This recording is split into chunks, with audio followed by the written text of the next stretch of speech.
Hey, what's up, everyone? It's Jason Mattis. Thanks for joining me here on the Buffalo Bills weekly pregame show that I do every Thursday at 3:30 p.m. Eastern Time. Again, I'm Jason Mattis. You can find my articles over at BuffaLowDown.com. I've got a link to that website here in this video description. Some of the articles that I have coming out, I've got feature articles that come out on a weekly basis. But then every Friday, you can see that I'm sitting in front of a sports betting wall here, and you saw the name of my channel as you clicked on it. Every Friday, I come out with an article that looks at the point spread and over under that game and analyzes the Bills' trends under the Sean McDermott era relative to the point spread and over under. And also look at that same time period since 2017. In this case, it'll be the Raiders, and see how they've fared with a similar point spread and a similar over under. So that article comes out every Friday morning. And then again, I have all the feature articles that come out through the week. That's over at BuffaLowDown.com. You can check that out. And to go along with myself, there's tons of writers over there. We're putting out Bills content 365 days of a year. Really great stuff, really great writers over there at BuffaLowDown.com. So go ahead and check them out. I've got the comments section open up here in this YouTube video. So you guys got anything you want to say as I roll through talking about this game, previewing it here, I'll shout out all the interesting and relevant comments, and we'll see what you guys have to say. All right, so here we go. We got the Buffalo Bills versus the Las Vegas Raiders. The Bills are coming off a 3-0. I bet you guys are still riding the wave of that amazing comeback last week against the Rams. That was, a little bit unnecessary to let the Rams come back in that game. But you know what? The Bills do what they do. We talked about on the postgame show how that was the 8th fourth quarter comeback up under Josh Allen since he's been an NFL pro, which is absolutely outstanding. So the Bills are certainly riding high coming into this matchup at 3-0.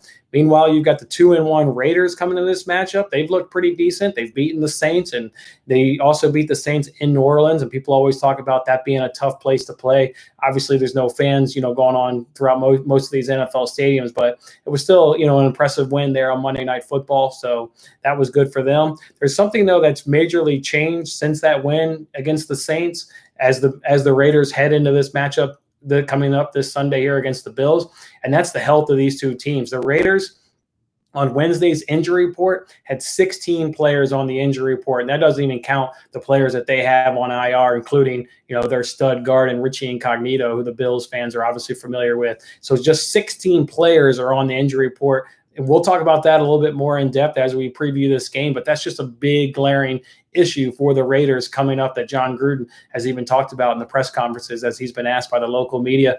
Meanwhile, the Bills on the flip side, they're fairly healthy. They've had some players obviously on the injury report, but the players on their injury report aren't in real danger of missing the game. Maybe Delshon Phillips, maybe one of the few or maybe the only player that's really going to miss the game, players that are on the injury report. Otherwise, it's just the Bills' typical bumps and bruises, getting themselves through an NFL week. And in fact, Tremaine Edmonds has actually shedded the red non-contact jersey that he's been sporting all of last week in practice. So he looks like he's really getting healthy. And obviously Milano is back with both of those guys playing last week. So let's go ahead and look at the Bills offense against the Raiders defense. You guys know the Bills stats because we talk about it here on the pregame show and the postgame show every Sunday at 8:30 p.m. Eastern. So let me just hit you with the Raiders numbers.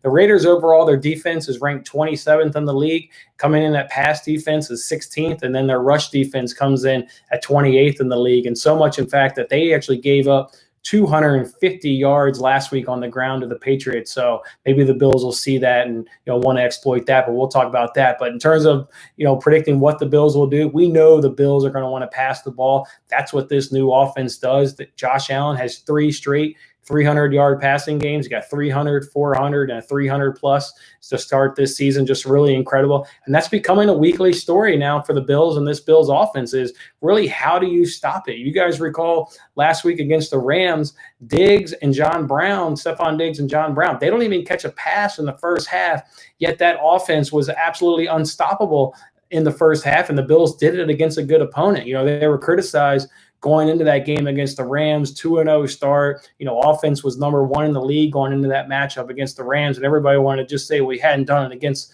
a good opponent. All right, you put that good Rams defense in front of them and Aaron Donald and Jalen Ramsey, and they still threw the ball for over 300 yards, and at times throughout that game, it looked incredibly easy. And like I said, that's with Diggs and Brown really contributing absolutely nothing in the first half. You got Beasley that was big. You've obviously had Gabriel Davis that was big, and Devin Singletary, really got that running game going last week, and he was obviously a big part of what the Bills do. So just not sure how you're going to stop this passing offense. And, this is what happens when you bring in a Stephon Diggs, a bona fide number one wide receiver. People talked about last season about John Brown was a number one wide receiver. And to me, he's a fringe number one wide receiver, but he doesn't have to be that in this offense. You see what happens when you get Diggs. It pushes John Brown down to the number two role, and John Brown is an absolutely excellent number two wide receiver. Just look around the league with John Brown's ability, how he gets open and creates that separation.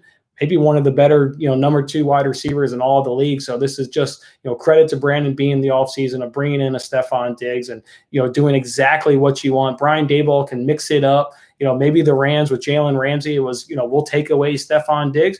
Okay, great. We'll hit you with Cole Beasley. And then we've got this young rookie, our fourth-round draft pick, Gabriel Davis, who's really stepping up. And, Gabriel Davis proved, what he can be potentially. Again, we talked about it a little bit on the postgame show, so we don't want to, talk about it too much again and also, get ahead of ourselves. But you just remember, Bills fans are always wondering, well, how do we keep a Matt Milano? How do we keep a Matt Milano? Well, John Brown will save you $18 million against next year's cap if he was to go ahead and be released. This Davis kid, continues that, his upward trajectory. It just makes losing John Brown that much easier when you have Davis, sitting there in the wings. I mean, that catch in the first half where he dragged his toe drag swag, as my man likes to call it there on Good Morning America, Nate Burleson. I mean, that was just an absolutely incredible catch there by Davis. So he's really, emerging. He's a big weapon. So in terms of passing, just really don't know how you stop this offense at this point. Could the Bills look to run the ball? Well, if you guys recall when we previewed the matchup against the Dolphins, at that time, the Dolphins had just given up 217 yards rushing the previous week to the Patriots. So when we previewed that game, we knew the Bills would, have a lot of success, but we thought it would come a little bit maybe more via the rushing based on the Patriots having so much success, Cam Newton having so much success against that Dolphins defense. Obviously, Josh Allen is, equally as threatening as Cam Newton is with, the ball in his hands running. But the Bills didn't do that. I mean, the Bills are a passing team. It's really fun to sit there and watch Josh Allen's anticipation, throwing guys, really leading guys, making guys getting yards after the catch. I mean, last season, obviously, guys are getting some yak yards, but this year, guys are really getting some yards after the catch. It's impressive of what Josh Allen is doing. So, and trying to maybe predict this game, I'm just not too sure if it's going to be, a week where they want to, hit them with the run. Again, the running game did get going against the Rams. And, we saw what the Patriots did last week against, the Raiders in terms of running the ball 250 yards. I just don't know. Brian Daboll, it looks like he's, just wants to put the ball on Josh Allen's arms. And I understand it. I mean, the way he's commanding that offense right now is really, really impressive. And then again, you've got the weapons around him.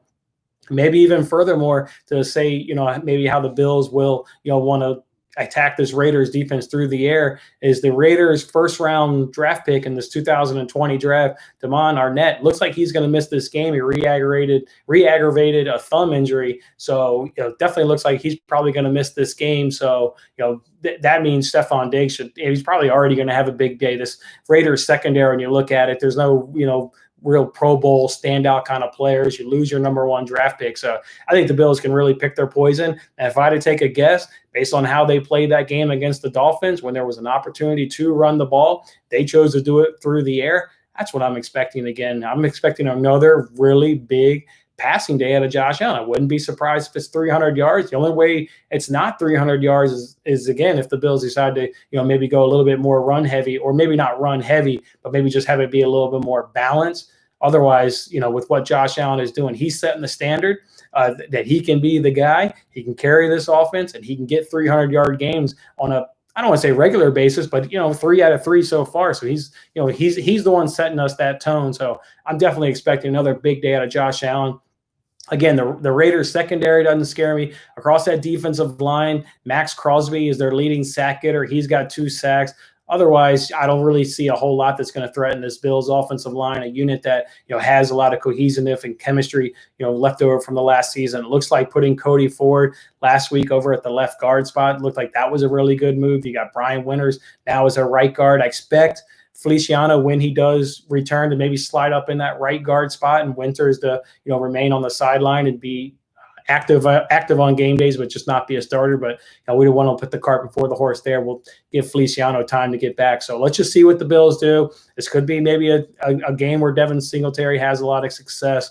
But I'm expecting another just really big, huge day out of Josh Allen in this passing offense. All right, before we jump over to the defensive side, let me pull up the comments, see if we got anything. All right, we have no comments, so let's just keep on rolling through. So let's flip it over now, and let's look at the Bills' defense versus the Raiders' offense. And when we talked about the injuries when I talked at the top of the show, when I talked about the injuries that the Raiders had coming into this game, boy, it really hits them hard here on the offensive side. Their starting wide receivers and Henry Ruggs and Bryan Edwards are both going to be out of this game. We know Ruggs is their speed guy. He's their draft pick here this season, the first-round draft pick, because they had a couple first-round draft picks. And then Bryan Edwards, it's just their opposite starter, opposite Ruggs. So you lose both of your starting wide receivers. It could be a really, really hard day for this Raiders offense to get going. That leaves them with Hunter Renfrow. We know that's their slot guy. Taron Johnson is a pretty decent slot corner, so he'll be able to neutralize Hunter Renfrow to some degree. Renfrow will certainly win his matchups, but Taron Johnson will win his fair share. Outside of him, you got Zay Jones. Bills fans are fully aware of what Zay Jones can do. Not a whole lot. There is a reason why he struggled to get on the field when he was a Buffalo Bills, and there's a reason why they, pretty much traded him for peanuts to get him off the roster. And then outside of Zay Jones, they got Nelson Agholor, which again, just not a receiver that's going to scare anybody. Those two guys combined, Zones and Agholor, they've only got 8 receptions on the season for 9 targets. So, again, the Raiders really don't even trust those two guys. They've used them in very limited capacities so far this season. But now, boy, they're really going to have to be called upon, as they enter this matchup due to Ruggs and Edwards being out. And you're going to put Zay Jones or Agholor, I don't really know who it's going to be. I don't think it really matters. We got Tre'Davious White on one side and Levi Wallace on the other side. Levi Wallace bounced back. He had a really nice game. We've seen that in his Buffalo Bills career. He's had some games where he struggled, but he seems to really bounce back. He doesn't have a string of bad performances up under his belt. He may have a bad game, but then he bounces right back, and that's exactly what he did last week, securing that interception. And then you didn't really, see the Rams challenge him, which we thought maybe they would, because the Dolphins absolutely attacked Levi Wallace, and he's just had a really, really bad day.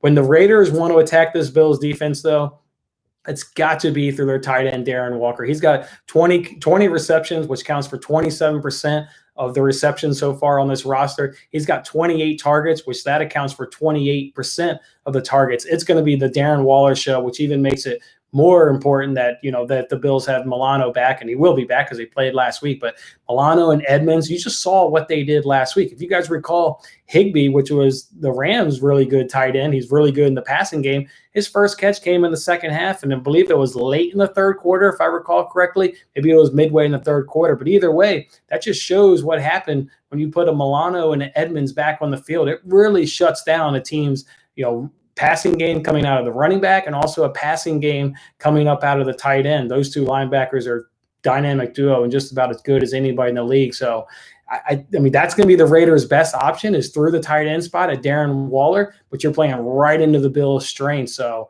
it could be a really, really tough day there.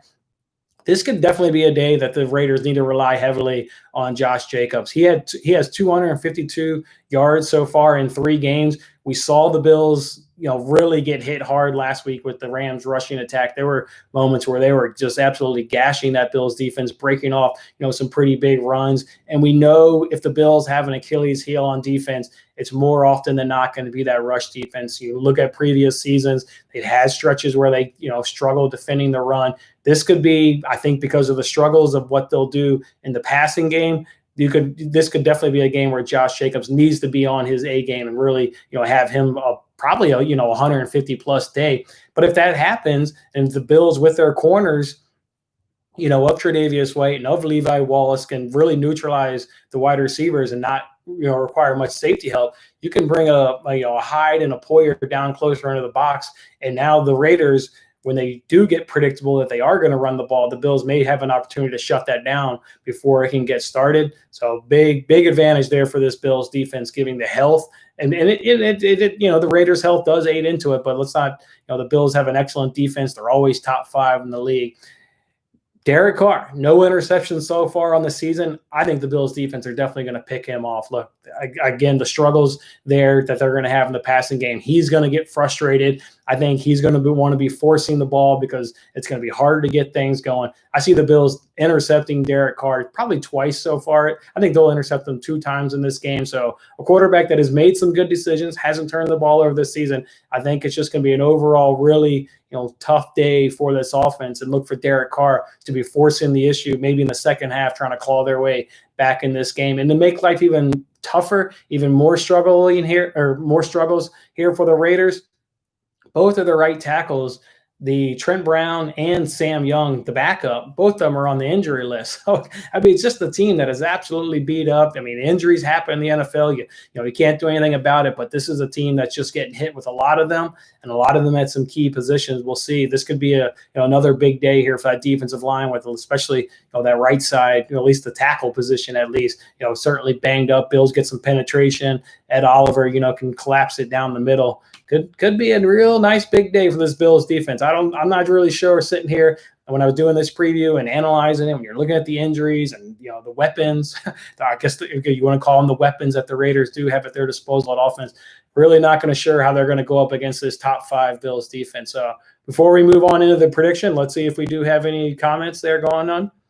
All right, no comments. So let me hit you guys with the Bills prediction here for the Bills and Raiders game. All right, probably not a big whole surprise based on how I just broke that game down of the Bills offense and the Bills defense. You got the Raiders missing their 2 top wide receivers, and with just the strengths and the health. So it's all going to come down to, I think, what are the Bills going to do? But they can pick what they want to do. The spread in this game is Bills -3. Again, you guys see the board. You guys know the channel name. I'm a betting man. I'm going way over that here for this one. I've got this game. I think the Bills are really going to have their way here in this matchup. I got the Bills winning this game 38-17. And what I want to see for this Bills team, there's one thing I want to see from these Bills. God, can they not let an opponent get back in the game, right? They let the Jets get back in that game. It got a little bit uncomfortable there, early on in that third quarter. They obviously let the Dolphins come all the way back in that game, and the Bills had to, retake the lead. And then up 28-3 against the Rams, they let them come all the way back, and the Bills had to engineer a fourth quarter comeback, which is certainly a strength of Josh Allen's. And I think a spot when this team gets in that situation of being down in the fourth quarter, nobody blinks on that team because Josh Allen has now done it 8 times. But I just want to see, can they prevent a team from coming back, right? You expect good things from this offense, now for the 4th straight week, where they're going to put up a lot of points, they're going to put up a lot of yards. Can they keep the Raiders from clawing their way back in this game? That's the next step for this offense, but then also the next step for this team as a whole, because the defense plays a part in that. They've got to get their stops and get the Bills offense back the ball. So that's what I want to see is if the game goes according to plan, I want to see the Bills not make this an uncomfortable, third quarter, early fourth quarter. And, I want to make that a sweat here for Bills Mafia. The Bills need to handle business like I think they do. So again, I got the Buffalo Bills covering the 3-point spread. And I got the Bills getting 5+ touchdowns, winning this game 38-17.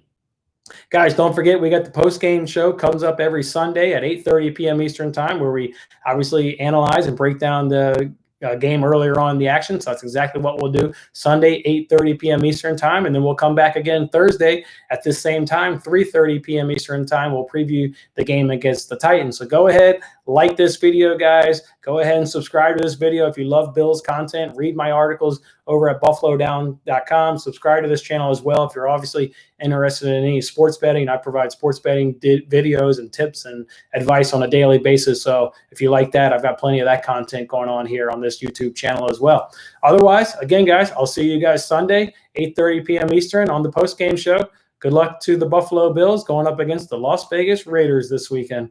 We'll see you guys on Sunday night.